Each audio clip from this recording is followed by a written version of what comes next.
wadada sisi tulivyofundishwa na mila zetu. Ukiwa tu ni mdada, si ndio? Kwa hiyo ukishakuwa mdada, umejikuta ni mdada, basi wewe tayari ni mtaji wa kutumia mwili wako ili uishi.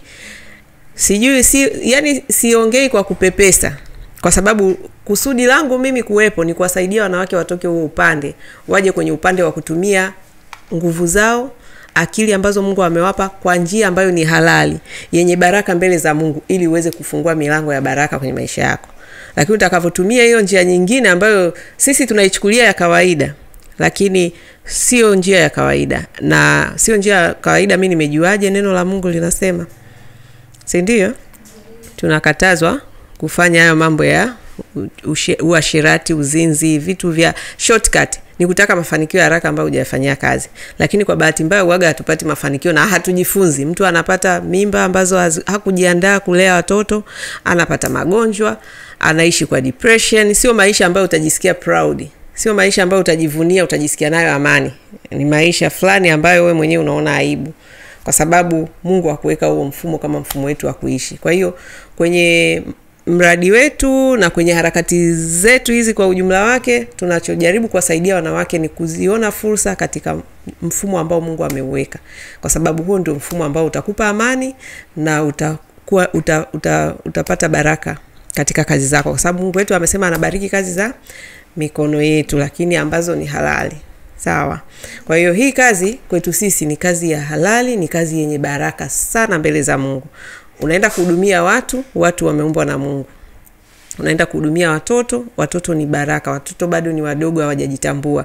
Wanahitaji watu wenye upendo, watu wenye hofu ya Mungu kuweza kuwalea. Kwa hiyo hapa maombi yetu kila siku ni kupata watu ambao wanatoka kwenye jamii zetu, waliolelewa vizuri, wenye hofu ya Mungu, waaminifu, waadilifu, ambao sio wezi, watakaweza kwenda kutoa hiyo huduma kwa uaminifu ili Mungu aweze kubariki. Kwa hiyo wewe utakapokwenda kufanya vitu kinyume, unazuia baraka zako mwenyewe. Kwa nini? Kwa sababu hata ukisoma story ya Yusufu kwenye Biblia, mimi nitakuwa na refer zaidi Biblia kwa sababu hicho ndio kitabu changu namba 1, ndio nakoweza kuona mawazo ya Mungu na kusudi la Mungu kwenye maisha yangu nalijua kwenye Biblia. Kwa hiyo wala sihitaji kuomba radhi. That is me. Ukishakuja hapa unahitaji hii fursa, basi inabidi ukubaliane na yale utakayoyakuta. Kwa hiyo tukisoma story ya Yusufu alivyokuwa kwa Potifa, kwa wale ambao wanaweza kwenda kusoma hasa sura ya 39 kitabu cha Mwanzo, Yusufu alivyokuwa mwaminifu kwenye familia ya Potifa, Mungu alibariki, yani alimbariki bosi wake kupitia uaminifu wa Yusufu. Na licha ya hivyo, Yusufu naye alikuja kuwa mtu mkubwa sana baada ya kuwa amepita alikopita. Sasa kupita kwenye kazi za ndani unaandaliwa tu kama Yusufu alivyokuwa anapita utumwani, kapita kwa akina Potifa, kapita mpaka jela. Kwa hiyo misukosuko yote utakayokutana nayo kwenye maisha, alimradi utabaki kuwa mwaminifu mbele za Mungu, Mungu anakuandaa kwenda kuwa mtu mkubwa sana. Sisi tunaelewana? Hiyo ndio, yani hizo ndio sisi tunaamini kwamba hiyo ndio njia sahihi ya kufanikiwa. Lazima uanzie sehemu, na sehemu unayoanzia sio ile ambayo labda kichwani kwako ungependa. Najua hapa kila mtu amekuja kwa sababu anahitaji pesa, lakini angepata namna nyingine rahisi ya kupata hela asingekuwa hapa. Huo ndio ukweli, si ndio? Lakini wewe sio mtu wa kwanza. Hiyo mifano ninayoitoa inatuonyesha kwamba maisha kuanzia chini ni kitu cha kawaida. Na zaidi ya hapo, hata kwenye Biblia tunafundishwa tena kwamba ufalme wa Mungu unaanza kama mbegu ndogo sana. Mlishawahi kusikia mstari kama huo? Mbegu ya haradali ambayo ni ndogo, lakini baadaye inaota, inakuwa.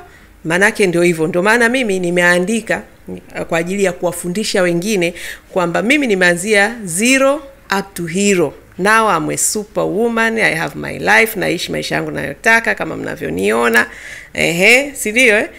Lakini siku moja na mimi nilikuwa dada wa kazi, na nimeanzia pale, nimepitia vichochoro vingi, changamoto nyingi ambazo zimenishape kuwa nilivyo.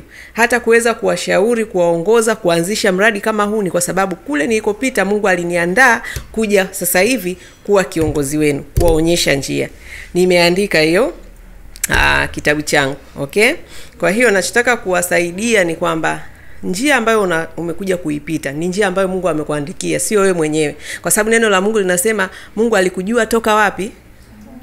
Thank you very much. Kwa hiyo niko na watu ambao wanalijua neno la Mungu vizuri. Sasa kama alikujua toka tumboni, maana yake alijua leo hii siku Mungu anaijua kwamba lazima upite kwenye Wadada Center ili uende kwenda kufanya kazi. Lakini kichwani kwako leo tutaongea, baada ya maneno yangu haya namalizia, tutaongea maono tulionayo, ndoto tulizonazo, si ndio? Hakuna mtu ambaye anakuja hapa kwa sababu anataka tu kuwa dada wa kazi wa milele.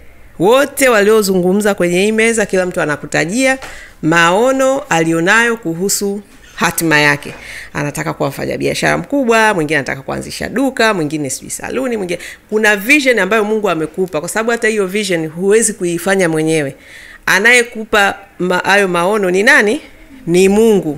Lakini ili uweze kuyaona hayo uweze kuyafikia maono unayoyaona wewe mwenyewe, hakuna mtu mwingine huko anayeona.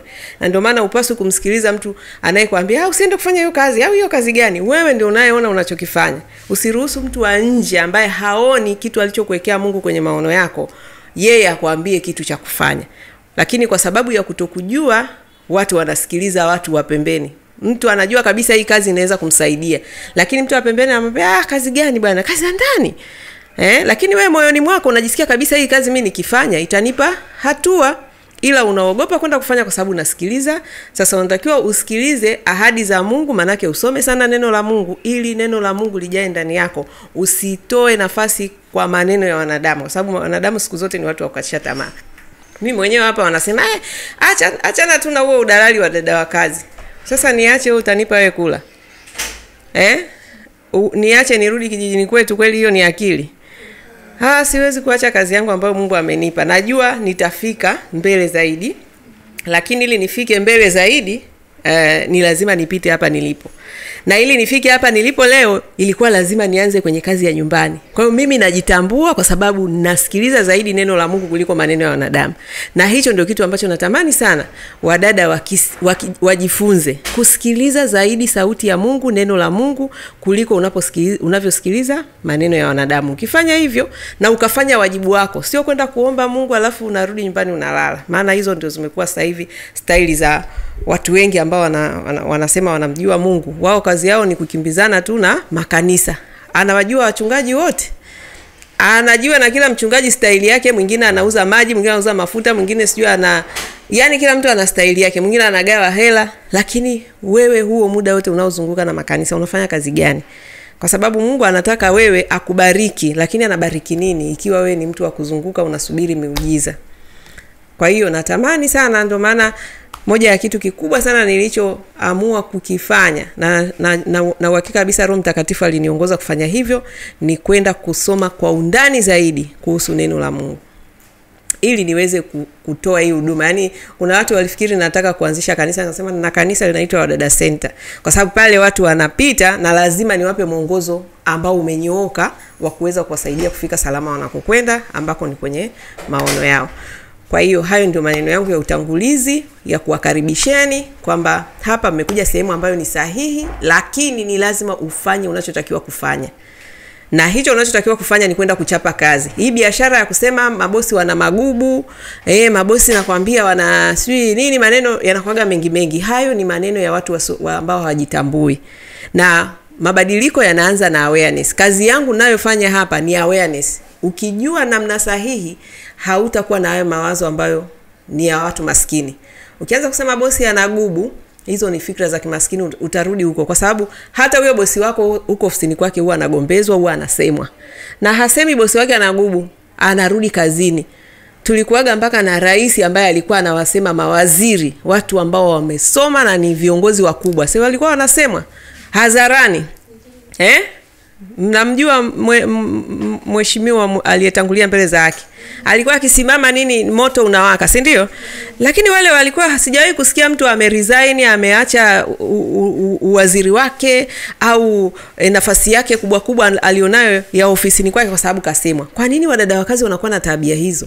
Za mtu amesemwa, anasema dada bosi wangu anagubu, amebeba mabegi ameondoka. Hizo ni tabia gani? Hutaki kurekebishwa? Wewe ungekuwa unajua usingekuja huku. Unapokuja huku unaanza kujitafuta, unatafuta hela, lakini hela inatafutwa pia wewe kwa kuwa na maarifa sahihi ya kutoa huduma sahihi. Sisi tunaelewana hapo? Lazima ndio nikisema nawafanyia coaching, yani ni vitu ambavyo ni vya very high level ambavyo inawezekana umesoma mpaka chuo lakini vitu hujafundishwa.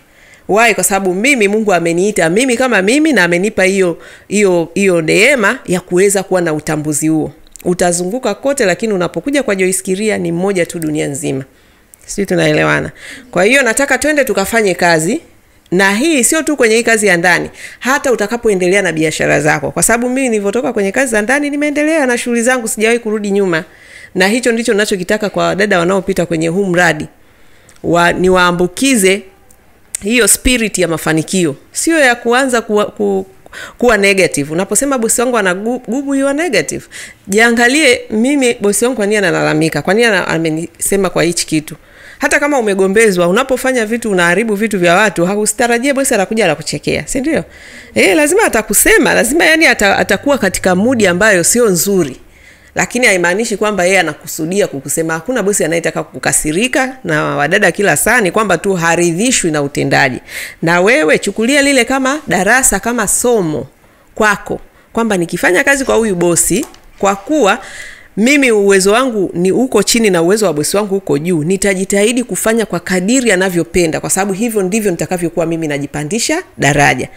Na hata mwaka huu tumeanzisha utaratibu kwamba dada akimaliza mwaka akija hapa atapata ataongezewa mshahara, hasa wale wadada wa level za chini, wale wa traditional. Wakimaliza mishahara yao ile ya laki wanakuja kwenye 1.5, kwa sababu tunaamini mwaka mzima ulikuwa kazini. Kama ulikuwa ni msikivu, ni mtu wa kujifunza, utarudi hapa ukiwa uko tofauti na ulivyotoka.